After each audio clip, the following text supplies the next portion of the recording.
time for Voice of Indie. Your hosts today are Beem Weeks, author, producer, and marketing monster for independent multimedia publisher Fresh Ink Group, and Stephen Gies, author, producer, composer, and publisher for Fresh Ink Group.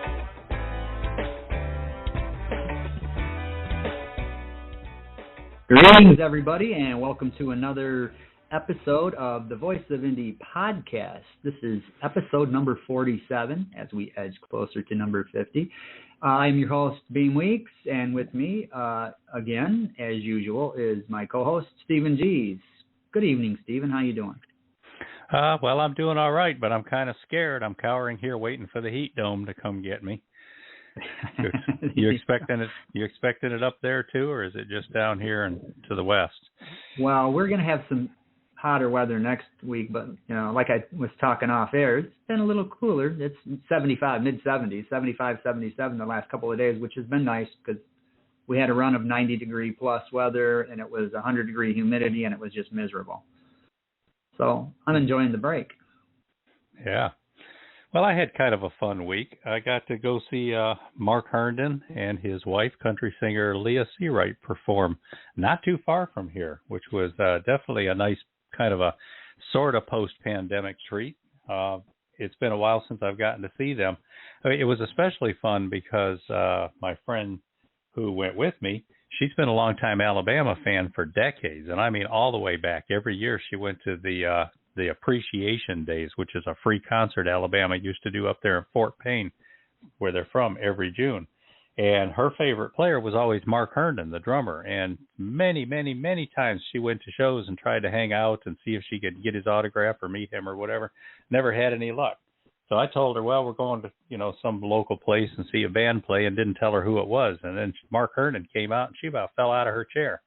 So that was kind of fun to see that. And then during the break, as soon as they went to a break, Mark and Leah came straight to our table, gave me a hug and greeted me and all that. And she hadn't realized that we had published Mark Herndon's memoir, which is called The High Road, Memories of a Long Trip, and details not just his life growing up, but a lot of it is about his years as the drummer for Alabama, touring the world, playing sold-out arenas, number one hits, and, all the fame and fortune and adulation that comes with that.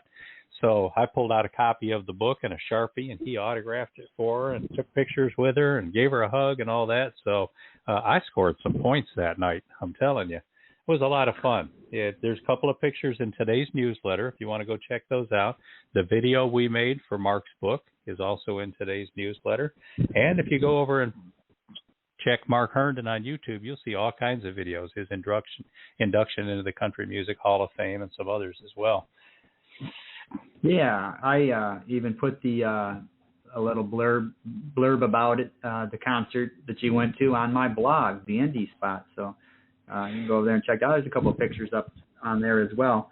Now I see we got a couple of comments here real quick on Twitter. Robert Williscroft says, is this episode number 46 or 47? This is episode number 46. Now, officially, technically, it's 47, but there's an early episode that's not in the archives. There were some issues with it, and so it's gone. It was one of the early ones. So, but this is episode 46. Did I say 47? Yeah, I don't recall. I believe I did, because here on this on my notes it says 47, the rundown, but on my calendar and on the show page here it's 46. So it's episode 46. Then Dr. Helen Burrell said, even a swift perusal of Jan Sikes' presence on the internet shouts out prolific. What an impressive collection of her creative works. Happy to listen to her here. Well, welcome to the show, Dr. Helen. We are glad you are able to listen this week. And yes, our guest will be coming here pretty soon. And this is going to be a fun show. So yeah, definitely. I'm looking forward to this. In the newsletter that you got this morning, for those of you who are savvy enough to sign up for our newsletter list, you saw the video from My Three Wishes. My Three Wishes is out there in pre-sale now in all of the editions. There's more than 200 different editions around the world of ebooks, plus we've got the hardcover out, but we have not approved the softcover for distribution yet. because the proofs are looking a little bit dark to us, and we don't know what the printers did, but we're trying to get to the bottom of that. So sometime in the next few days, we should have the soft cover out there as well. But she's set her book for a July 7th release. So unless you're looking for that soft cover, get over there now to your favorite retailer and go ahead and pre-order that book and check out the video. We also, in today's newsletter, alerted you that 20 books pack, the science fiction collection that Robert G. Williscroft has a book in, is now for sale. For less than $8, you can get 20 science fiction books by some of the great science fiction masters. I mean, that's a terrific deal. And, of course, you get the Star Child Compact, the first in the Star Child trilogy by Fresh Ink Group member Robert G. Williscroft. And that sale runs through, I believe, the 4th of July. You've got about two and a half weeks to get out there and get your package. So go check out those books as well. And speaking of Robert G. Williscroft, I am putting the finishing touches on the Mac McDowell missions video, the updated one with the Operation Arctic Sting book in this one. And I hope to have the video's done. I just have to put the transitions in from frame to frame. And I'm going to have that done tomorrow. So it'll be up on the YouTube channel either tomorrow or Friday. So keep an eye out for that. And get over there and check it out and smash the like button. Yeah, smash it and then smash it again. The tweet a minute ago from Dr. Helen Burrell reminds me that we are getting ready to build a new website for Dr. Helen as well. She is just getting a tremendous amount of national and international interaction surrounding her book called American Agony, the war on opioid patients in pain. And it's about what she terms as an overreaction by law enforcement and other officials around the United States in particular, cracking down on prescriptions for opioids and kind of going too far and causing a lot of people who depend on their pain meds to lose their prescriptions or lose access to their drugs. So she's putting together a new website. We're going to be working with her on that in order to be like a clearinghouse for people who want more information and who also want to participate in some activism, including having mechanisms in there for sending copies of her book. Boy, what a good idea, huh? To politicians and other people who are involved in policy and who might be able to affect how things are done. So we're excited about building a new website for the first time in a while. Yeah, and speaking of new websites, Fresh Ink Group author Barbara B.A. Johnson, she has a new website. It is the URL is B.A. Johnson Sassy1, that's the number 1, .GoDaddySites.com. B.A. Johnson Sassy1 .GoDaddySites.com. You can go over there and read all about the author, read about her book, and her video for Sassy Discovers the AME Church is on that site as well. And that you can find that on the Fresh Ink Group YouTube channel as well. So yeah, again, she has some nice, go over there and hit the like. She has some nice photos from her events too. Like she did a book launch with a signing and had a lot of people come, and it was just a real nice thing. Now, a lot of this kind of stuff, we're putting these in the weekly newsletter. So that newsletter is expanding a little bit each week. If you're not on the list, boy, you sure need to be, because isn't it embarrassing when you're standing around the water cooler and that's all anybody's talking about and you didn't see it this week? I mean, what are you going to talk about? You're just standing there like, Newsletter, but at any rate, newsletter. I missed it. But there's several ways that you can do it in that newsletter. If someone forwarded it to you, there's several links that you can subscribe, or just go to freshinkgroup.com. Right there on the home page, down near the bottom, is a little form that you can fill out to subscribe to it. And, of course, if it's too much good information, too many cool videos, too many great authors, and too many cool books, you can always unsubscribe. But who would want to do that? Yeah. Nobody wants to do that. Nobody in their right mind. Listeners, so what if we miss a show? If you miss the show, I was just getting that. Listeners, if you miss the show, there are currently 5 places where you can find it in the archives, and pretty soon there will be 6. But the 5 that are current, you can go to beamweeks.com, freshinkgroup.com, stephengs.com, and at all 3 of those websites, just look for the podcast tab, and every one of our episodes are there. You can also find us on YouTube. Go over to YouTube, type in Fresh Ink Group, you'll find our channel and every one of our episodes, plus a bunch of really cool book trailers are up there. A lot of cool content. So go over there and check that out. And we're also on Spotify. So if you have a Spotify account, it can be the freebie or it can be the premium one. Just go over there and type in Voice of Indie, all one word, and you'll have every one of our episodes at your fingertips. So go over there and check them out. Help support the show. If you missed the past episode, this is a good place to find, who was on and what we talked about. Now we're going to try something new this week. I'm sitting here looking at a shelf full of Fresh Ink Group books, and a lot of these books I have 2 and 3 copies of. And I thought, man, what good is 2 or 3 copies of a book sitting there on that shelf when we could be giving those away to people who participate in our program? So tonight we're going to start giving away books. And this time I've got a box of one of my books sitting here, hardcover, dust-jacketed hardcovers of Comes This Time to Float, which is a collection of short stories. So what we're going to do, we might try this different ways in the coming weeks, but what we're going to do this time is anybody who calls in today, we're saving your phone number. Anybody who posts a comment on Twitter, we're going to save those as well.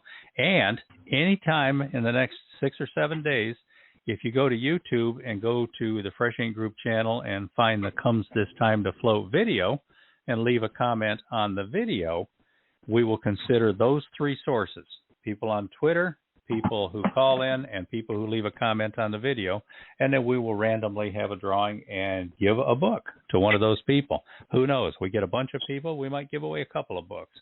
But we're going to start trying some different mechanisms to give away some books and see if we can get people interested in reading again. So as Stephen just mentioned, call or tweet.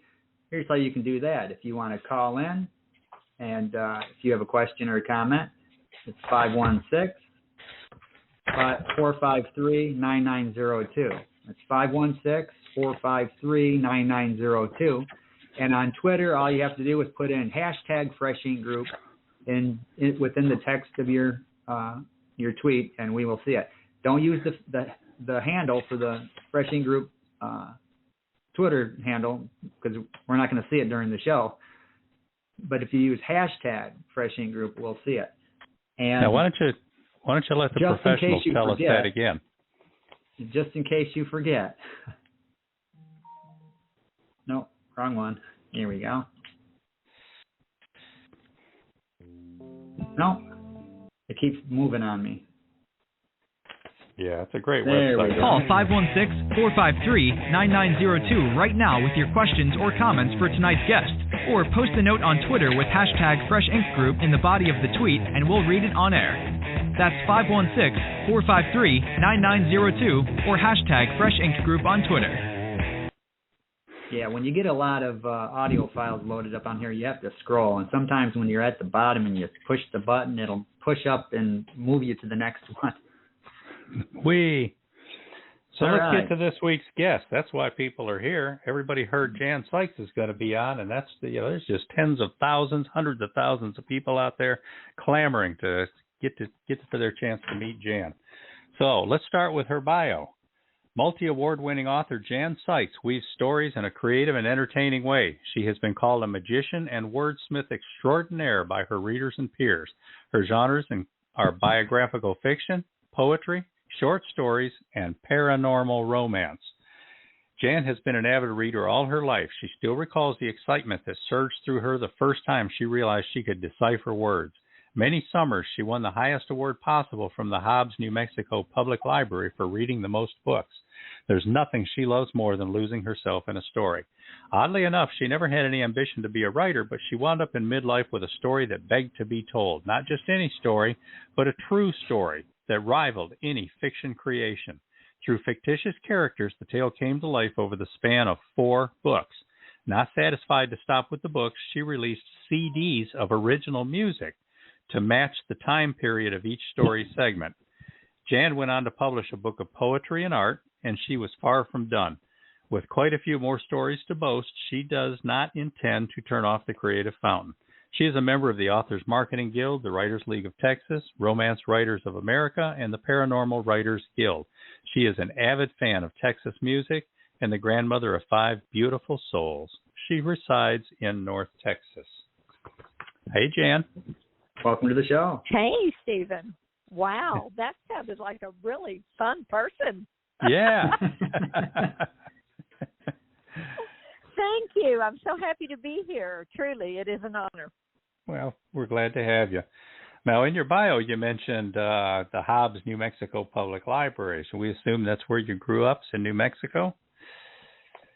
I did. I always say that I got as close to Texas as I could get because Hobbs is literally 5 miles from the Texas state line. But that's where I was born and raised and lived all of my growing up years. And when I turned 18, I left home. And since I was the baby of the family, Mom and Dad left home too. They sold the house and went off up into northern New Mexico. And so it was kind of like that was over. I had no reason to ever go back. So where else have you lived? Oh my goodness. Everywhere? This is gonna. Suddenly that Hank Snow song came to mind. I've been everywhere. I've been everywhere. So you know the song. Yeah. I know the song. So when I left Hobbs, I moved to Abilene, Texas. I had 2 sisters who were living there, and my oldest sister, who just turned 85 this year, got me a job at the Abilene Boiler Company as a receptionist. So moved to Abilene, lived there for several years, and then wound up moving to Austin. Lived in Austin for several years, and then moved to Houston. Houston, Texas was the one place I have lived that I could not wait to get out of. It's not a great place to live. But I did. I lived in Houston for a while, and then from there I moved to Shreveport, Louisiana, and then kind of took a little 1-year soiree through Florida and lived in Tampa for a while, and then came back to Shreveport, and then from Shreveport I moved to Coleman, Texas, and that's where I lived for the most I've lived in one place. I was there for over 25 years. From there, I moved up here to North Texas. So I've been everywhere. Yeah, so what do you have against Wyoming? I don't. And I lived in Colorado for a year, too. Oh, okay. I forgot about that one. Now, in your bio, when Stephen was reading your bio, he had mentioned that you're a reader. Does this go back to childhood that you've loved to read? It does. And, it's funny because I can distinctly remember the excitement that I had when I could first decipher words. It was the Dick and Jane readers. I just got so excited when I can open it and read it. And it never stopped. I have always loved reading. And as the bio said, my sister and I, we every summer the library gave us some kind of an award because we'd check out the most books for anybody in the town. But part of it was because I grew up without a television. It was against our religion to have TV. So reading was entertainment. It was everything. And I learned that you could literally travel the world through the pages of books. And yes. I still do. Yeah, I grew up with a TV in my house, and I still read a lot. You're talking about when you first discovered you could decipher words. For me, the first book was Where the Wild Things Are, and it was the teacher in kindergarten reading it to the class, and then by first grade, I remember that's when we got to go to the library for the first time as students. And I was already reading at that point in time, and I remember that was the first book I ever checked out was Where the Wild Things Are, and that was my first favorite book. My grandkids love that book. They've all had it, every one of them. So I've read it multiple times. And I even mentioned it. In that excitement of going to the library. Yeah, I mentioned it in a short story I wrote that's in Slivers of Life, and that specifically references that book, and it was one of the characters who had passed away. It was his favorite book, and but there's a reason why I put that in there, because that's just was. All right, what was my first favorite book as a kid? And that one just always stood out to me. Yeah. Yeah. And I started with the Iliad and the Odyssey in first grade. You people are kind of weird. Oh my God. Okay. So we're gonna interrupt briefly and run our first commercial here, and this commercial is for Mark Herndon's book. Now, before we run it, Jan, you had a chance to meet Mark and Leah and interview them before. Your impressions? I did, and they're lovely people, and I just thoroughly enjoyed interviewing them, and then helping Mark promote his book. It was a great joy, and just super nice people.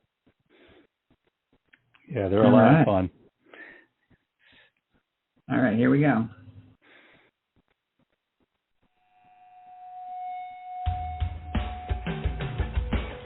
What drives a man to spend 26 years performing night after night?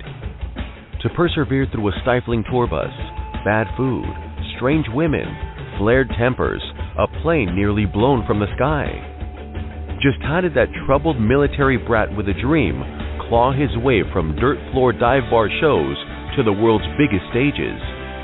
Aviator, author, and country music Hall of Fame drummer Mark Herndon lived that dream playing with Alabama, one of the most popular and celebrated bands of all time.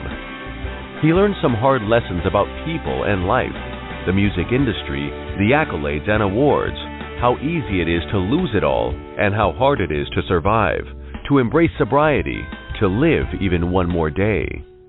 Herndon's poignant memoir offers a tale at once cautionary and inspirational, delightful and heartbreaking, funny yet deeply personal. From innocence to rebellion to acceptance, can a man still flourish when the spotlight dims? Are true forgiveness, redemption, and serenity even possible when the powerful say everything you achieved somehow doesn't even count? That you're not who you and everyone who matters thought you were? Find all this and more in Mark's remarkable memoir, The High Road, Memories from a Long Trip, proudly published by Fresh Ink Group in paperback and ebooks, and now in the keepsake dust-jacketed hardcover edition demanded by true fans. Mark Herndon refuses to slow down, so look back, look ahead, and join him on the trip. He's taking the high road.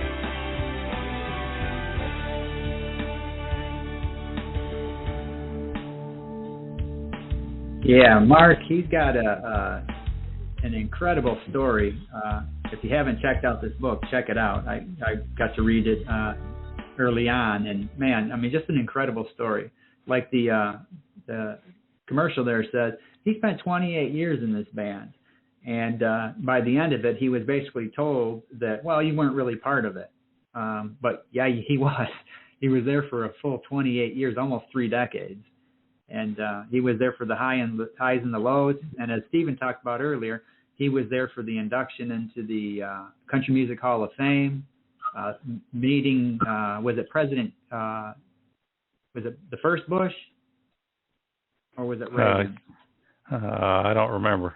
Yeah, well, he met one of the presidents when the band was invited. I think it was Reagan. He was invited. Yeah, they were I think invited it was. Invited to the White House, and well, if he wasn't in the band, why would you invite him to the White House with you?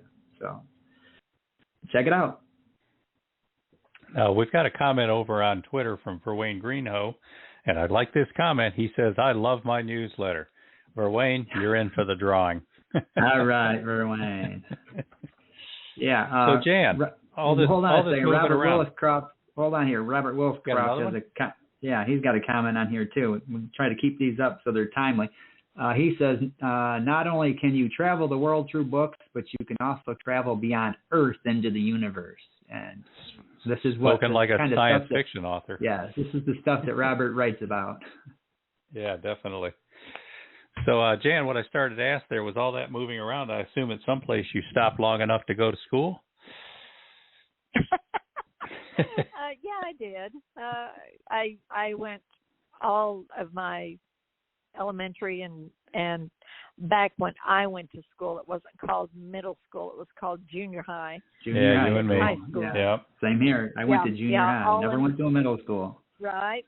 Yeah, now it's middle school, but no, I went to all of my schooling was in Hobbs, New Mexico, and I never went to a formal college, but when I started the process of writing these stories, I took several screenwriting and creative writing courses through a community college here in Collin County and then also in Colorado.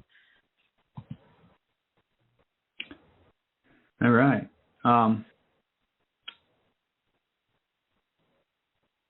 You had talked about your family history, the older sister.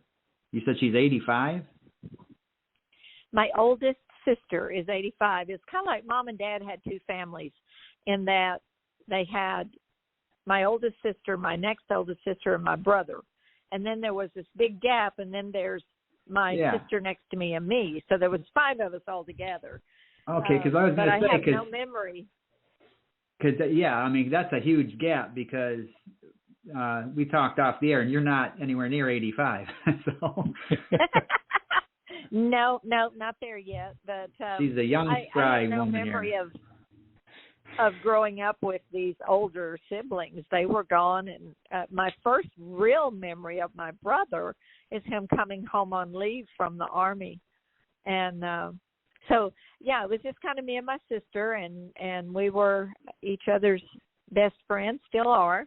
She is a New York Times and USA Today award-winning author.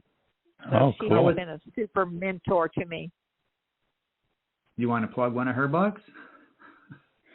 Oh, my goodness. Well, she just put out the first book in a new series this year. Ooh.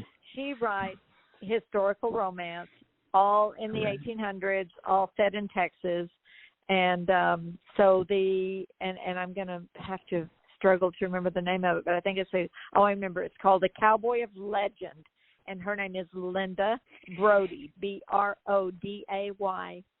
And she has been, so when I started the process of writing these stories, I really thought she would write them, but she put them right back in my lap. But she's held my hand the whole way. All right. Oh, nice. Now you've been married, which people who read your biographical fiction would know about. You want to tell us about what happened there? Yeah, and I don't know how much I can tell without really getting into the books and talking about the books, and I know we're not quite ready to do that. But not yet. my husband passed away in 2009 that the stories are about. I met him in 1971. We got married in 1985. And there's a long stretch in between there, and we'll get to that too. But during that time, from where he was telling me, I was 19 years old. He was telling me, you need to get on with your life. I'm going to die where I am, and you deserve to have a life. You deserve a family. You deserve children, blah, blah, blah, blah, blah. So I tried. I did get married. My first husband had a Harley-Davidson motorcycle, and I am very shallow, but I have said many times I would never have given him a second look if he hadn't had the Harley.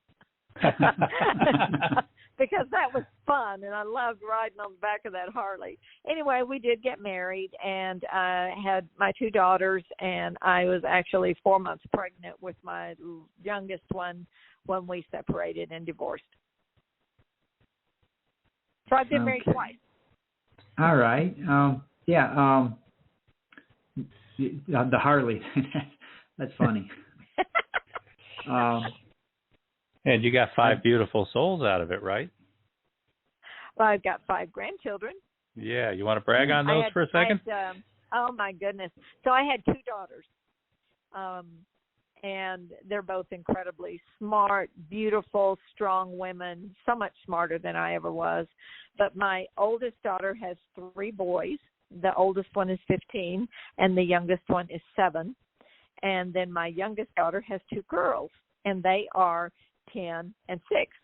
So it's funny that each one of them had just girls and boys. Yeah.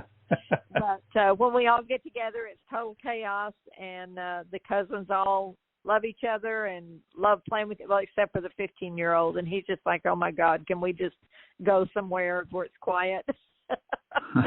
He's very much into computers and playing the video games, and he tells everybody I'm a gamer, and but all 5 of my grandchildren love to read. They love stories, and my 10-year-old granddaughter writes stories.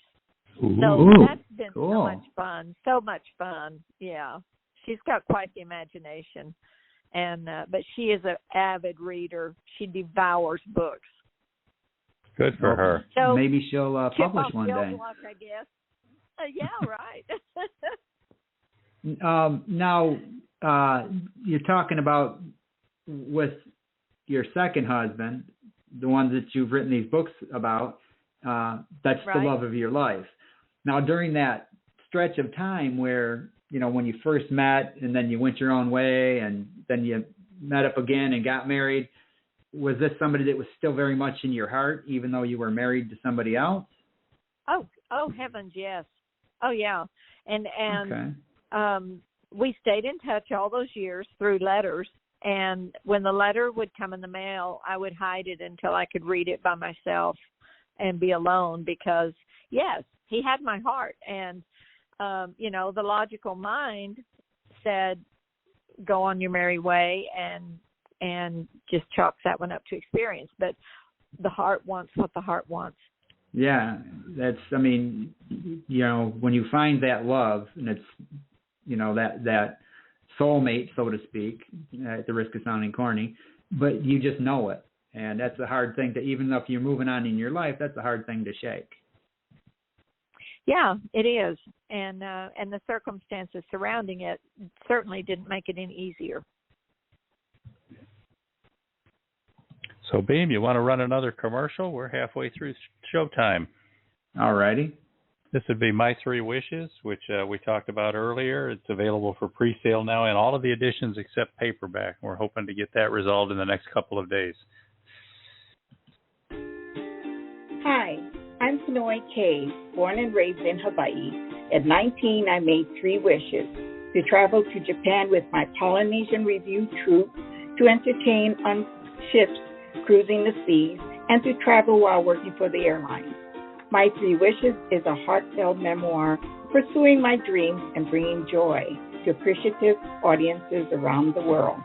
I achieved my wishes and more, creating a life that I cherish and others admire. See the pictures and hear my stories in this remarkable chronicle of sharing love and success with my children, a wonderful affirmation of Hawaiian ohana, the idea that true happiness dwells within the family. My 3 Wishes is proudly published by Fresh Ink Group in jacketed, hardcover, softcover, and all ebook formats worldwide. Aloha. That's another interesting story there, too. It's a memoir, and just really cool. That's full of very cool pictures, and then she's got a fan page over on Facebook, too, where she's loaded up, I believe she said so far, almost 800 more photos. So if you like that book and like the pictures, you can definitely go see more. So Jan, hobbies and interests. How do you spend your free time if you have free time? What do you like to do? Well, I'm a huge follower of Texas music, and I love live music. I was always drawn to live music, even as far back as I can remember. And so I'm a big supporter of especially indie music artists and the Texas music artists. And in fact, I just got back from a music festival last weekend, which it's kind of a combination of the singer-songwriters during the daytime with just them and their guitars, and I love that, of being able to hear the lyrics and the words.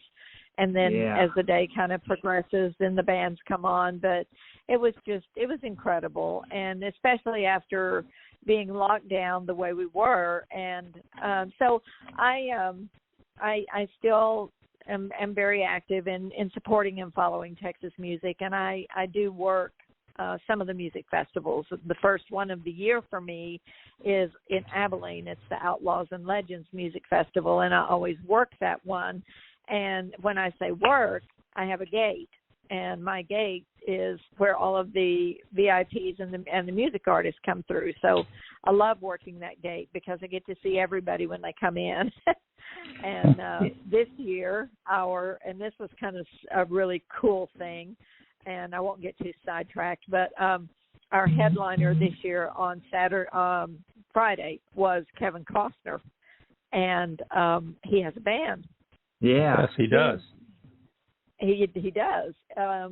It was really very cool, and of course there was no way to have any contact with him because they are still filming Yellowstone, and he was very sequestered. But I was able to get my first book, Flowers and Stone, to him, and he told the person who handed it to him that his wife and him would read it. So I'm waiting any day for that phone call from Kevin Costner that he wants to make a movie.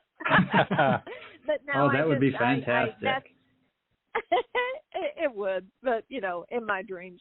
But I do love the live music, and I love supporting the music artist. And I worked for several years for a music magazine, so I got to interview a lot of the artists, and I love doing that. And then I had a spot on my blog for a while where I was featuring music artists, and kind of the problem with that, and I don't know if you guys might have some insight into this, but with Mark Herndon being an exception, most music artists don't go onto the blog and comment to the people who are leaving comments for them. And I have, as much as I stress it, I have a hard time getting them to do that. He came on and commented to everybody, and people love that, and I guarantee you he sold books. Oh, yeah. I think the thing with that is, first of all, Mark's a people person. You hear the stories from Alabama fans over the years. He was the guy that always stayed after the show until the last autograph was signed. The other guys, they might hang out for a little bit, but he was always there, and he mingled with the fans. So Mark's a people person. So some of these other people might not necessarily be people person. People. I guess people. Yeah, people. But I understand what you're saying. Another thing is they may have busy schedules to where they can't necessarily get back to those. I've been part of blog tours, and I've got a busy schedule, but I always, at the end of the day, if somebody posted my blog piece on their blog, at the end of that day, I'd block out an hour to where I can go through there and answer. So that's not really necessarily an excuse for somebody just because they've got a busy schedule. No, everybody it's not. does. And I do think part of it, too, is that a whole lot of them are just not real dependent on computers or even computer savvy. So I think maybe for some of them, they just didn't quite get the concept or how to do it. But I love doing that. I love supporting the artist. And I think also a lot of, the bigger names, but not even just the bigger names, some of the, the mid-level people, they don't really run their own social media. It's their name on the Twitter account, but it's somebody else that's actually running it for them. that is so but true. You mentioned, well, first of all, you said you love Texas music. Texas has such a variety. It's like Michigan. We got a variety here. Texas, I mean, you got Buddy Holly. You got Selena.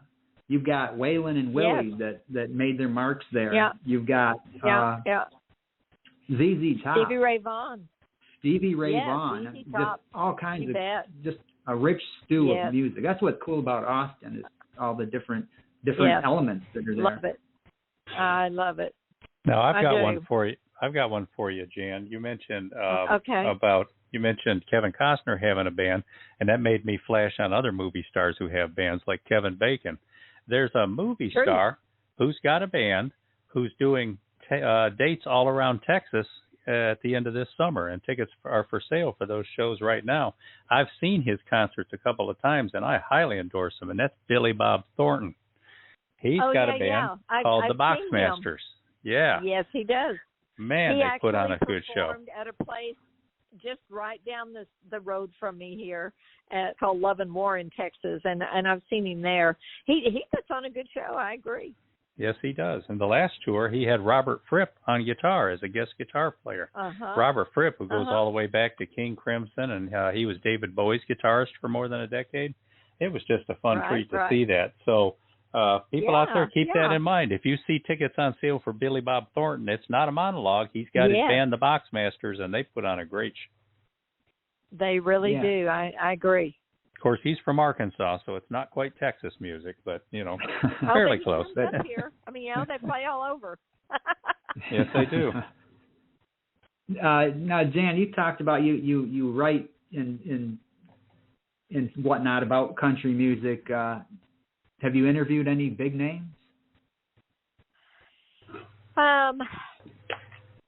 One of the most fun interviews I ever did was Kinky Friedman. Oh, Kinky! Wow. He was a trip. Did he wear one of his suits? I don't know. It was over the phone, so I didn't see him. But because he's known for some of the wild suits. He's just funny. He has no filters, and it's just whatever comes out. That's Kinky. So he was fun. That was really a fun one. I've interviewed Tracy Lawrence, and he was such a wonderful person. Radney Foster. Now you're going to make me stretch my imagination. Ruthie Foster. She is a phenomenal artist. And I don't know how well she's known outside Texas, but she is a phenomenal blues artist. And I loved interviewing her. So I don't know. I mean, I've interviewed a lot and really enjoyed every bit of it. Fantastic. So let's get to the Jan's books, Beem. There's quite a list here. I've got 4 categories: the fictional bios, which is the 4 books, and then 3 more books, and a whole bunch of short stories that have been separately published, and then several anthologies that have Jan's stories in them. So, Jan, let's start with the 4 books that are biographical. Well, like my biography said, I never set out in life to be an author. That was never a goal I had. And when, I had a story that had to be told, and I thought someone else would tell it. For years, people would come through our doors, and when I say our, I'm me and my husband, and they would say, somebody needs to write your story because this is just unbelievable. And it was. And I always thought somebody would write the story, but I woke up to the realization one morning that if someone else wrote it, I would have to tell the whole thing to them. So that was a light bulb moment, and I realized it was up to me to do it. And so I got busy, and the first class I took was a screenwriting class because I thought I was just going to write a movie script. But 10 minutes into the class, I knew my story was way too big for a movie, the whole story. Would love to see a segment of it made into a movie. But anyway, that it was just the when they say truth is stranger than fiction, it really truly is. And I started with the first book, which takes place in Abilene, Texas starts in 1970, 1971. So it spans a period of about 40 years, all of the stories, the 4 books together. And those titles are Flowers and Stone, The Convict and the Rose, Home at Last, and Till Death Do Us Part. All right. Yep, those are the 4. Talking about them being too long for to make a movie, there's always the miniseries, and there's always the Hallmark had done those. I can't think of the name of the book series, but they were set in the 1800s, and I'm thinking there was like love in all of the titles or something along those lines. But anyway, they made a series of Janet Oakey's books? Yes, there you go. Janet Oakey, yeah. And they did a series of those movies where there was, 6, 7, 8 of those movies. And that's always something to look at too. Go for that. Now, Jan, did you expect this to be 4 books when you started, or did they just come one after the other, and might there be a 5th one? No. "Till Death Do Us Part" ends the story, unless I just wrote about myself. But no, when I started, I thought maybe I could do it in one book, and boy, quickly into it, I realized that wasn't going to happen either, because there is so much of the story that has to be told as it unfolds. And so Flowers and Stone is set in Abilene in the 1970s, and is set in the, as my blurb says, the rowdy, raucous honky-tonks of Texas. And it's true. That's exactly what it was. And that's where it starts, and that's where the story begins. Now, listeners, if you have any questions or comments, you still have time. Pick up the phone, 516-453-9902. This is a great conversation we're having with author Jan Sikes. So come on, get in here, be part of it. Now, the next go around here, with you talking about with the four, you first started getting into writing that first book, and you realized it was going to be a lot more. I mean, that's probably, you're looking at, this book's going to be 1,200 pages long. Yeah. If you edit it down. Yeah. So you also wrote some other stuff. I did. Discovery, Poetry and Art by Rick and Jan Sikes. What's this one about? Obviously, Poetry and Art. How did it come about? So, in the second book of the four, The Convict and the Rose, so the 15 years that Rick and I were apart, he was in Leavenworth Prison.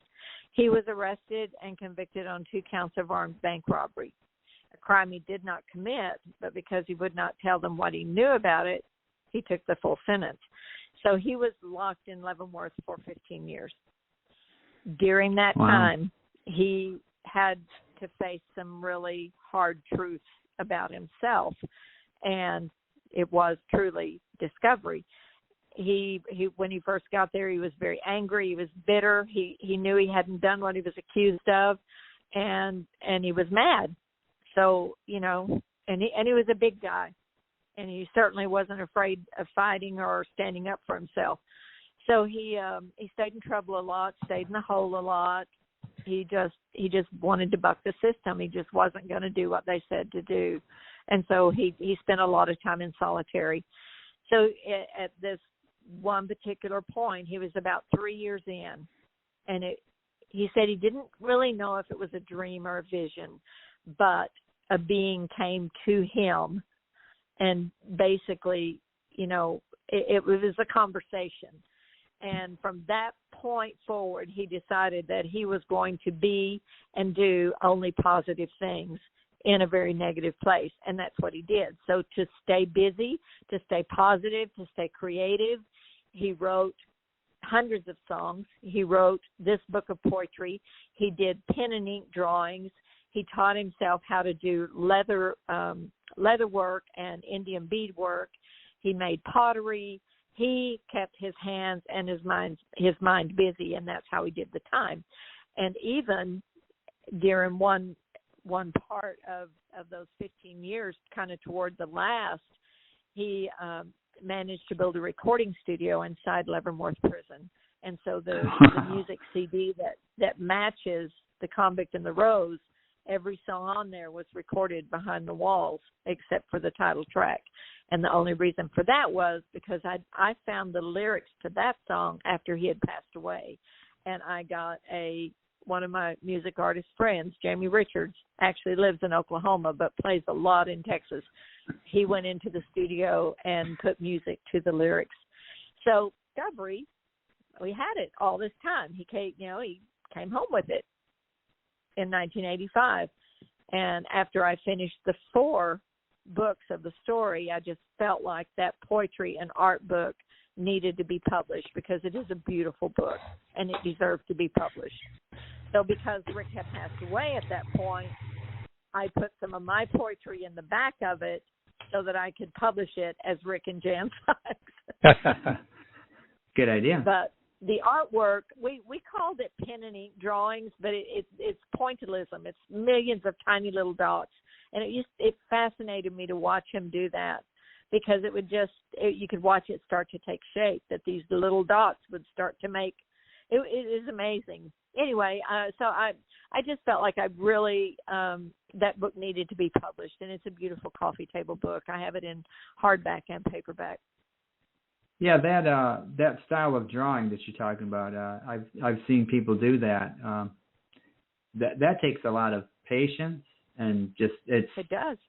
They look calm while they're doing it. And that's very true. That was very true. So you can picture him in his prison cell with his little paper and pen, and that was a form of meditation for him. It was very calming. Okay. We have a caller. You guys want to take a call? Stephen, you got a question? Oh. No, I was just going to comment that it's terrific that he had those opportunities. I mean, a lot of people see prisons as places where they should be harsh and punishment and just be mean to prisoners all the time, not really understanding that most of those people are going to get out at some point, and you need to have some kind of programs and things that they can do. I mean, I've mentioned on this show that all the way back to my master's degrees days, I used to volunteer to teach writing classes in prisons. And, man, what a difference that makes in the lives of people who don't have anything else going for them. And it can make the difference between being in trouble all the time and having a reason to stay out of trouble.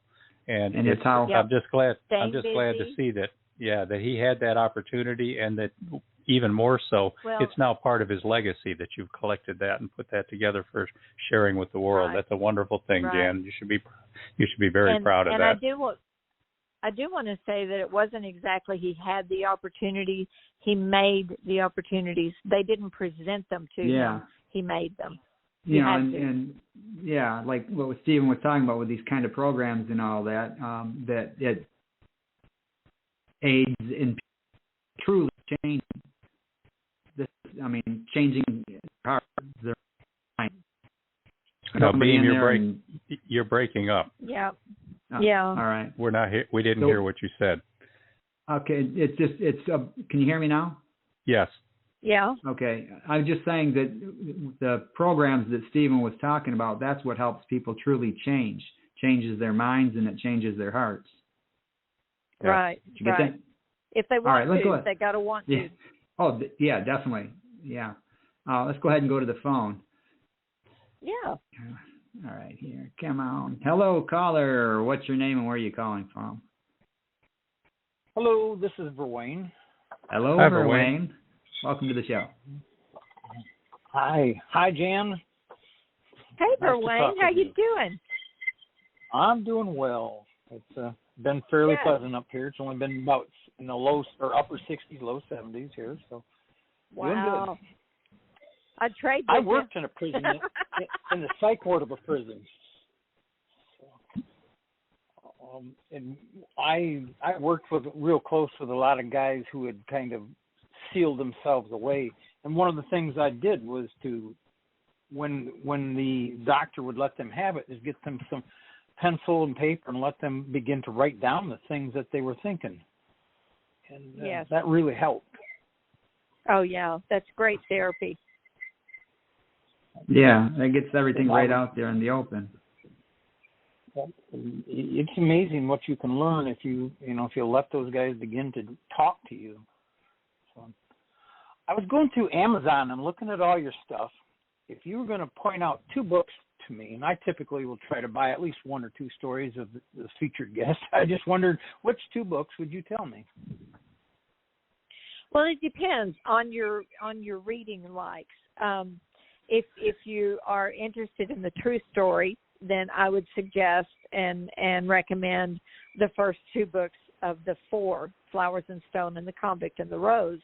If you're looking just for some fun fiction entertainment and you don't have a lot of time, any of the short stories. I had so much fun writing all the short stories, and they're of all different genres. I've got everything from sci-fi to, to a Western. I wrote a Western. I'd never written a Western, but it was fun, and I really enjoyed doing it. And so there's the short stories offer a really diverse selection of genres. If you're interested in paranormal things like ghosts, which we haven't even got to talk about that, we're going to run out of time, guys. But, no, we're not. No, we're good. All night. My latest book, which is Ghostly Interference, is it's classified as a paranormal romance, and there is a romance in it, and but the paranormal factor is a ghost and one of the characters who can see and communicate with this ghost. So it just depends on what you would like to read. It depends on your reading desires. I have something for everyone. Now, Jan, how about just like you do? How about if I read the short list of your short stories? To crime. Yep. I go from romance to murder because one generally leads to the other. So. I remember reading one of your books. It was something about Amanda something. Oh, the totally unnecessary death of Amanda Dunn. I read that book. That was based on a true story. Yeah, that was. Yeah. Now, what I started to say was, how about if I read these short stories real quick and Jan, you tell us what genre or who you'd recommend each one for. Okay, would that work? Okay, we got Jonah. Jonah is a fantasy, and it is truly a journey of discovery, but it's fantasy in that it is set on a place that has creatures that are not real. They're fantasy-like creatures. They're very horrific and poisonous plants that sting and bite, and then there's a wizard. Oh, gotta have a wizard. Gotta have a wizard amongst the poisonous plants. Fantasy. Now, I especially like this next title, Satin and Cinders. Satin and Cinders is what we call microfiction. It is really, literally, it's like 1,500 words. It's like a blog.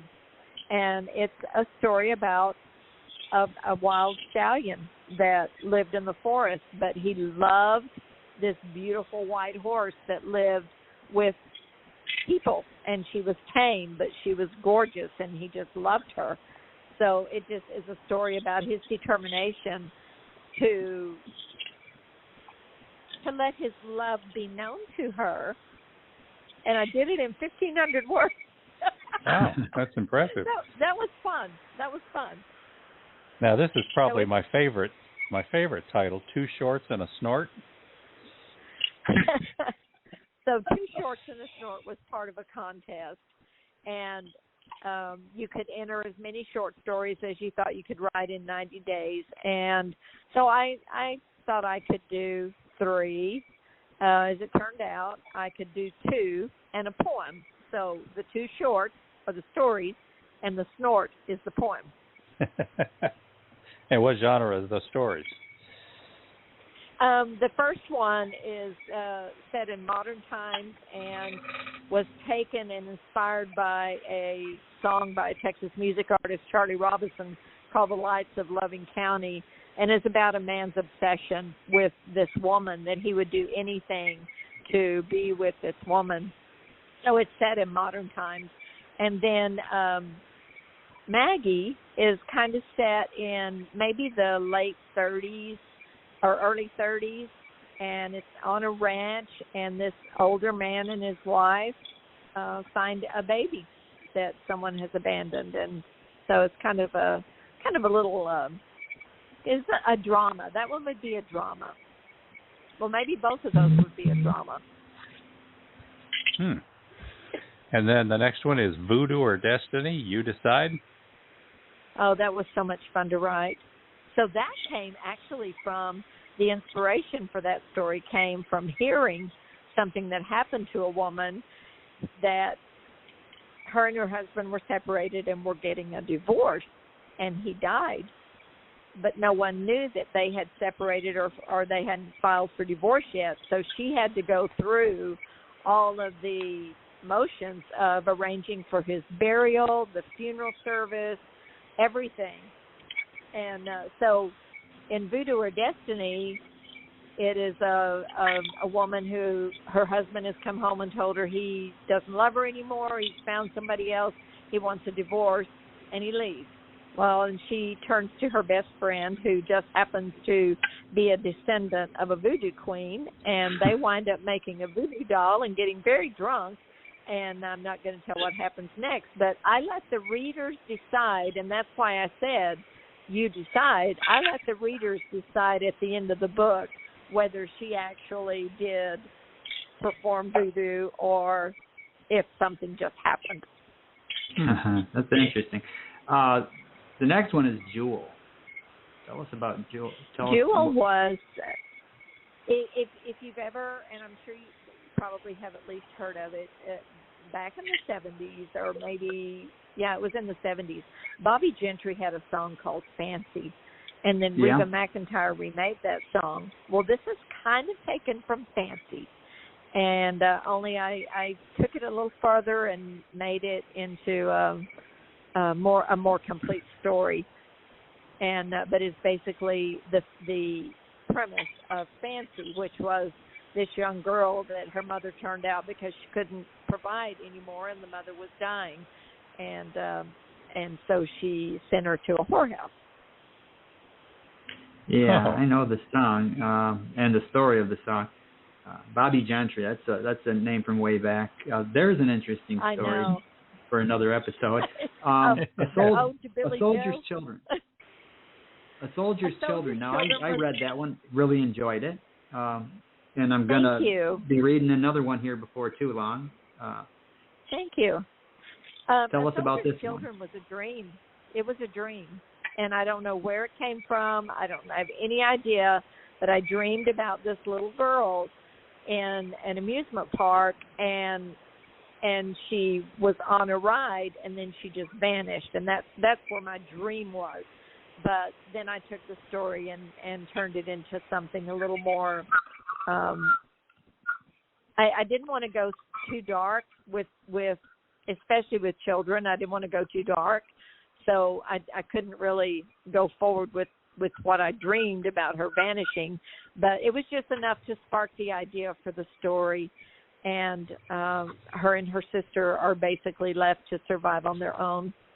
And it's so hard with short stories to even talk about them without giving the whole thing away. Yeah. Now, I'm guessing that you mentioned a Western. I did, I'm guessing Brazos Wind? Brazos? Yeah, it sounds like a Western. It is.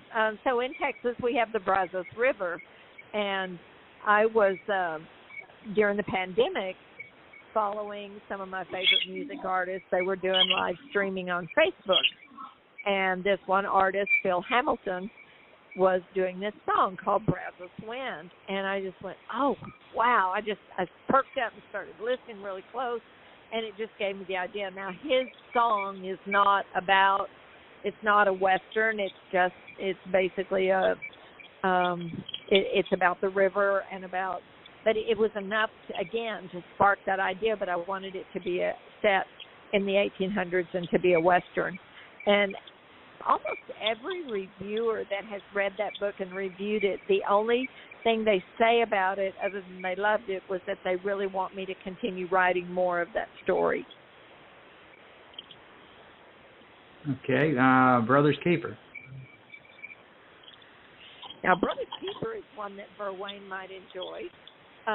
With his background. And Verwain's still on, so give a listen, Verwain. So, Brother's Keeper, the idea for it came about through a conversation with a family member. And she was talking about the fact that Rick went to prison for bank robbery, and that what if really it was his brother, Robert, that robbed the banks, and he took the fall for it. Well, that was not true, but it was enough to spark the idea for the story. So in this story, Quentin Marks all of his life, he's been made to be responsible for his little brother. and his little brother is not a very nice person, and he winds up always having to pick up the pieces. But and I won't tell what happens, but That's intriguing. He has to make a pretty serious decision to save his brother. So all of these short go. stories are available as individual ebooks, and people can get those where? Well, they can get them on Amazon because they're all ebooks. They're also on Barnes & Noble, but I'm not sure anybody even reads on a Nook anymore. Well, I use the Nook app on my computer sometimes. Depends on what file I have. Yeah. Well, they are all on Amazon. That's the easiest place to find them. Yep. Okay. Now, Verwain, we don't have to tell you, but we're going to anyway so everybody else can hear. When you check these stories out, get over there and leave a review so that we can share with the world and help Jan get her ratings solidified. Yes, absolutely. Always do. All right, Verwain. And also, since you're the caller that called in, the only one so far tonight, you're in the running for the book that Stephen's going to give away. How about that? That you're already in the running for posting on Twitter. Yeah. Now, Jan, we skipped over one of your books here. I'm good for a few things. Yeah. Well, listen, Verwain, thank you. Do you have any further comments before we move on? No, it's been interesting. Thank you for your time, Jan. Thanks, Verwain. Well, thank you for calling in, Verwain. Thank you for calling. Now, the one that we skipped over is Flutter Your Wings by Jan Sikes and Nancy Evans. What is that about, and who is Nancy, and what's she doing in your book? The only thing Nancy did was do some illustration. Flutter Your Wings was just a little story that I would tell to my grandchildren, and is about a butterfly and about using your imagination to fly. The butterfly wanted the child to play, and the child would say, but I have no wings, how can I play? And so the butterfly prompted the child to use his imagination to fly with it. And so that I just, after telling that story to the grandkids, I decided I would put it into a book, and I wasn't 100% happy with the illustrations, but I just went with it. It was what it was. I did it for the grandkids. That was it. So it's a children's story. We have a comment here on Twitter. John Howell has dropped in. He says, "Hey, John. So nice to hear Jan on Voice of Indie Radio with Beem and Stephen. She is such a talented writer. Thank you for popping in, John." And John would recognize talent. And Verwain. Yeah, and Verwain threw a quick tweet out here. He said the second installment of my Vela platformed series is now up. Will be available as soon as Amazon takes things live. The title of the series is Dealing with Grief. So, once again, thank you for joining in, Verwain. Now, I have a quick question here, because we did mention this book, Ghostly Interference. It's called the White Rune series. So is this book one of what's going to be others? Okay. Yes, there's 3 books in this series, and the commonality between all 3 books is there is a white rune that comes into this first book. And the symbol, and I don't know if you're familiar with runes, but I've been doing a whole series of them on my blog. But the symbol on the rune was a Wunyo symbol, which is a sign of a happily ever after. And so, series, the stone gets passed from book to book. But in Ghostly Interference, it comes to the female character, Rena Jet, from her brother who did not make it out of Afghanistan. It was his final letter to her, and it had the stone in it. And he told her in the letter, I want you to have enough happiness for both of us, because if you're reading this letter, I didn't make it home. So that's how the rune comes into the book. And the ghost in the book, Ghostly Interference, is her brother. He is not content to move on into the other world until he knows that she's going to be okay. Okay. Yeah, the White Rune kind of sounds like a song from Cream. in a white room with black curtains at the station. Well, we might spell that just a little different. RUNE. I know. Yeah. I know. Now, since we are promoting, I found 3 anthologies that had Jan Sikes stories in it, too. There's a series called Short Stories by Indie Authors, and Volume 1 has a Jan Sikes story. And then there's another series called Short Stories by Texas Authors, and Volumes 2 and 5 both have Jan Sikes stories in them, too. As Dr. Helen said, Jan, prolific. Thank you. I love doing it. I do. Otherwise, I wouldn't keep doing it. Once I had told the true story, I would have stopped. But there doesn't seem to be a way to stop, because I believe, and this is just my own personal thing, but if I am given the inspiration, I feel like it's my duty to do something with it. So as long as the inspiration keeps coming, I'll keep writing. I agree with that, because I've got a notebook full of story ideas that have come to me over the years that I haven't gotten around to writing them, but I jotted the ideas down. So every so often I get enough time to where I can write one of these, whether it's a short story or long. I'm working on 2 novels right now, so the short stories are kind of on the back burner. I'm trying to get these novels done, but that notebook, I keep it tucked away, and the ideas still come. I'll jot them in there, because, like you said, if it's given to you, it's up to you to do something with it. It's a good idea. Writing, philosophy. Yes, when I was writing The Convict and the Rose, the idea for this story, Ghostly Interference, came to me during that time, but I couldn't stop what I was doing in writing the true story. So I wrote the first chapter, and I called it When Two Worlds Collide, because to me that was the perfect title for the book. But we can talk about that or not, whatever. But as I finally I pitched this book for 3 years to publishers and agents, and during this pandemic, I got picked up by a publisher and they took it. But the first thing they wanted to change was the title, because there were too many out there that were similar. And I agree. For marketing, it's hard enough to find or to get your book seen as it is. And if there's 10 titles that are the same, then it's even harder. So I get that, and I was okay with the title change. But the idea for the story came, God, I don't even know what year that was, 2014 or 15, 2014, I guess. So it just had to sit there and wait for me. So you jot them down when you get the idea? Yes, definitely.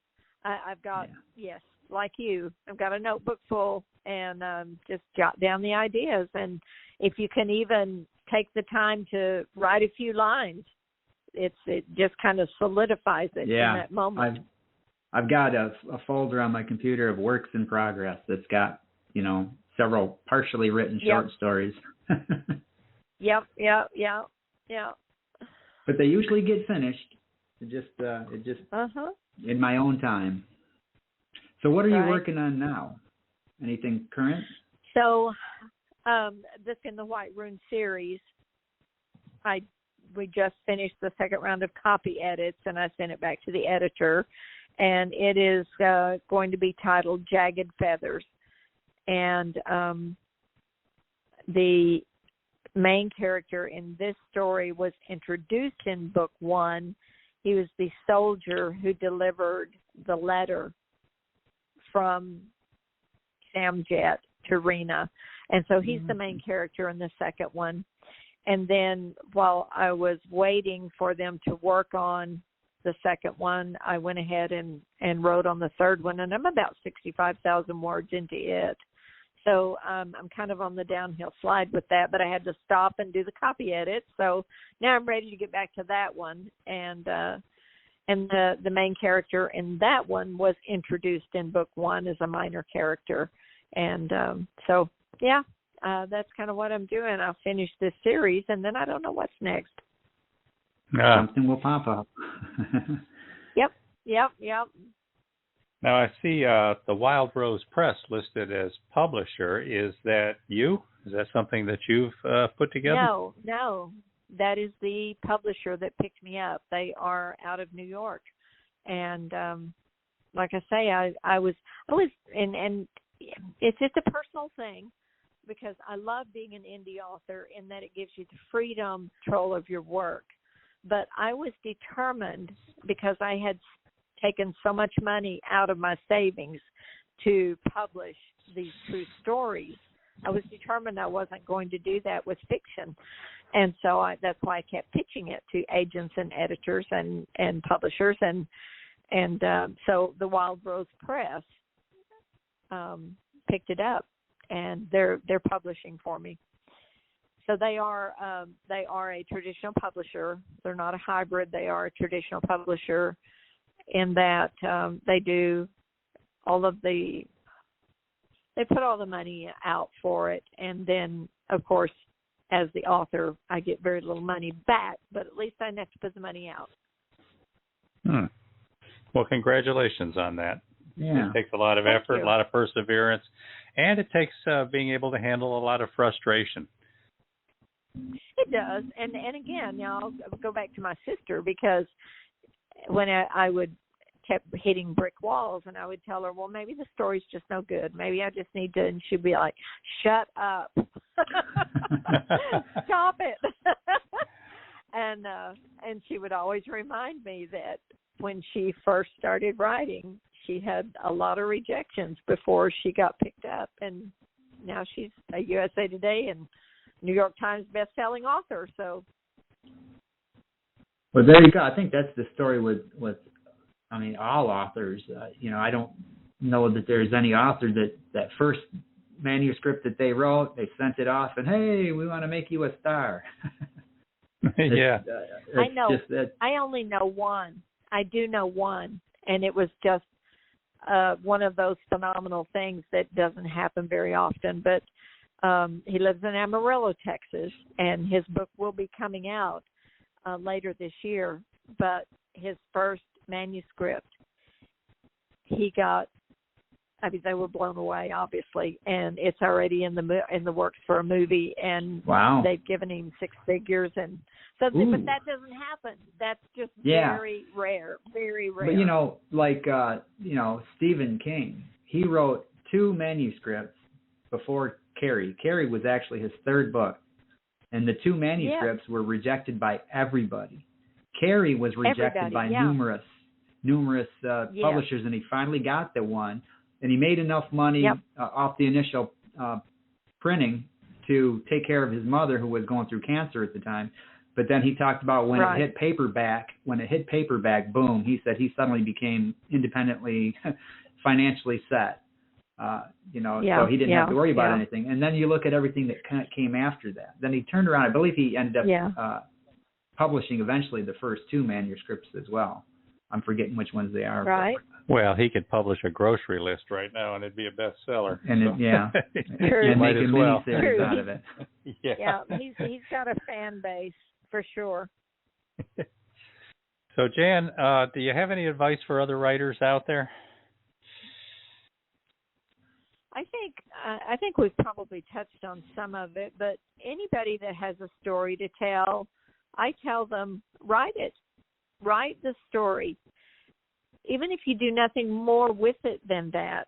But in this day and age, with self-publishing and the ability to put your work out there, pretty much available to everyone who wants to publish a book.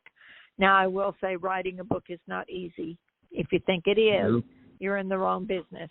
Because it's not easy, and it's not fast either. No, it's not. You have to have patience, you have to have perseverance, and you've got to have determination, and you've got to have some level of self-confidence, because that raven of doubt will sit on your shoulder and tell you all day long, nobody's going to read that crap, nobody likes that, that's not good, you don't know what you're doing, and you just tune it out and go on. But the one piece of advice I tell everyone who talks to me about publishing a book is, don't skip the part about hiring a professional editor. I don't Amen. care how good you are. I don't care if you've got 10 master's degrees in English, you can't edit your own work effectively. The brain sees what it wants to see. Yeah, so you need that. You need that second pair of eyes. You need that second and maybe third pair of eyes. Yeah. And even skin. At that point, even some typos may slip through, or some head hopping, or it's just it's a lot. It's a lot to this craft, and I think that's one thing that I enjoy the most about it, is that you never reach a point where you think you've learned it all, because it's such a large craft, and you just want to always get better. My goal is that every piece of work I publish better than the last one.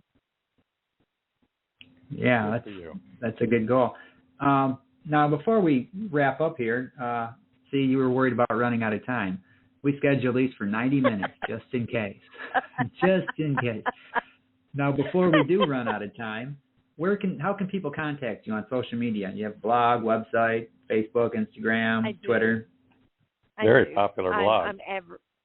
I am everywhere. So I am the easiest everywhere. way to connect with me, I've lived everywhere, so now I am everywhere.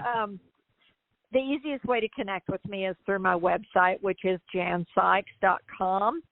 From my website, you'll find ways to find me on Facebook, Instagram, Twitter, LinkedIn, my blog, all of it. It's all centrally located on my website. All right. So listeners, we do have another comment, Beem. Okay. Robert Williscroft says always, and I think he meant always think. THIMK. No, think. That's a Romanian word. It means. Yeah. I'm just kidding. I think Robert's messing with us on the editor. Yeah, exactly. Yeah. Exactly. Yep.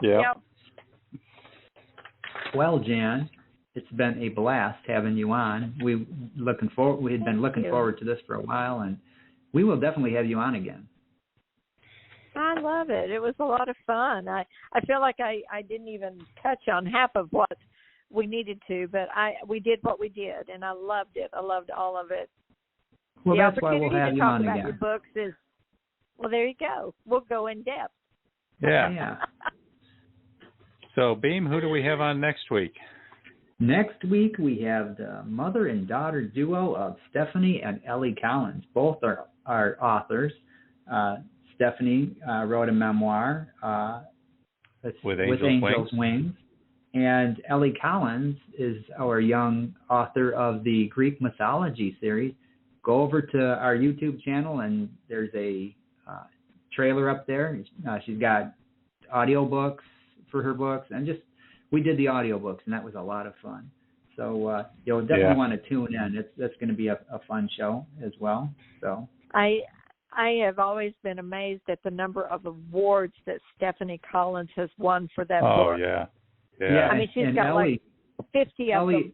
Yeah, Ellie is following in her footsteps. So yeah, she's got a couple dozen. Couple dozen at least. Yeah. And then family. Then the week after that, we've got California author D.L. Finn.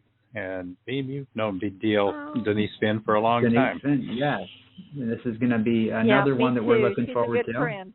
Yeah, just like we were looking forward to Jan, we're looking forward to having Denise on as well. So you guys are going to want to tune in for that one.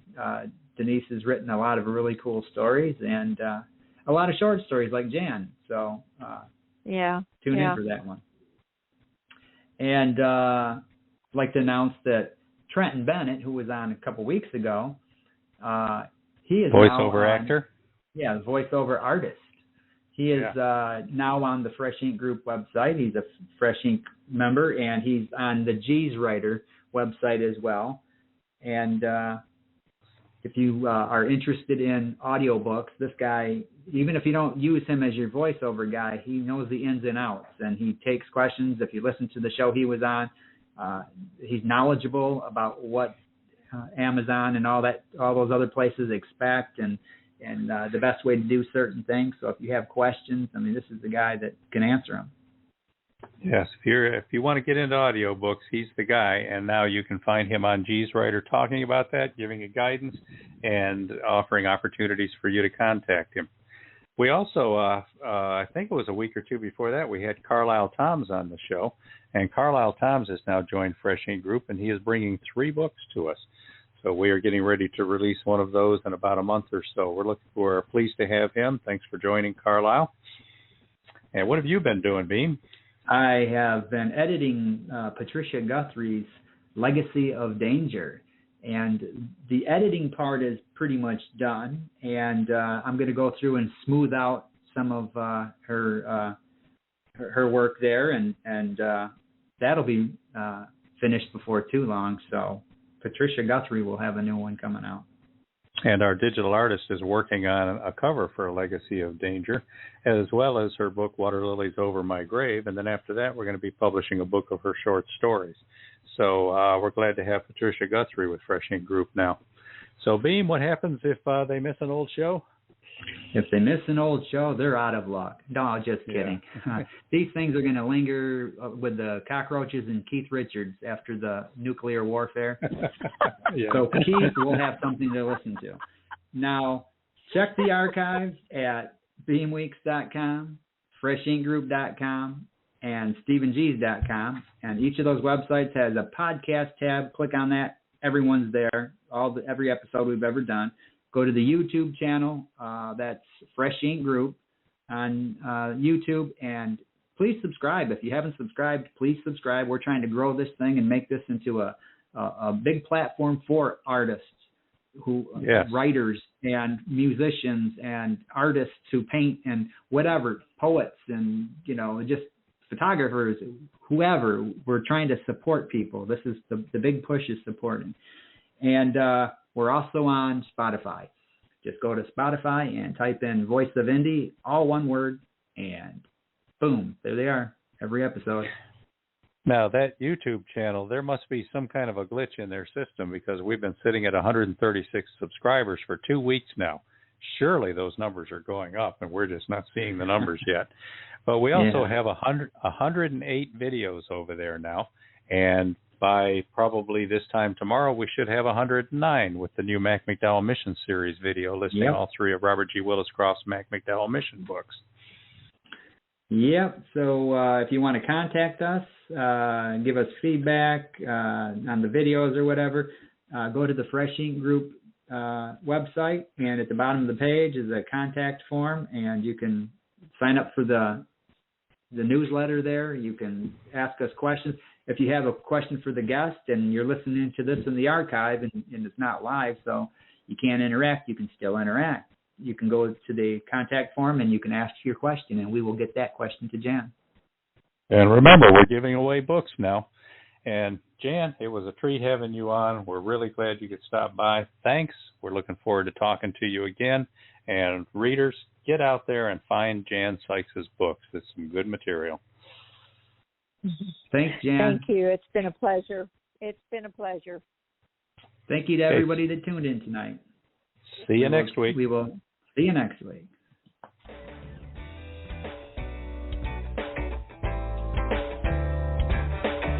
You've been a part of Voice of Indie, a production of Fresh Ink Group. Spread the word, support our guests, then find us at freshinkgroup.com and be sure to hashtag Fresh Ink Group.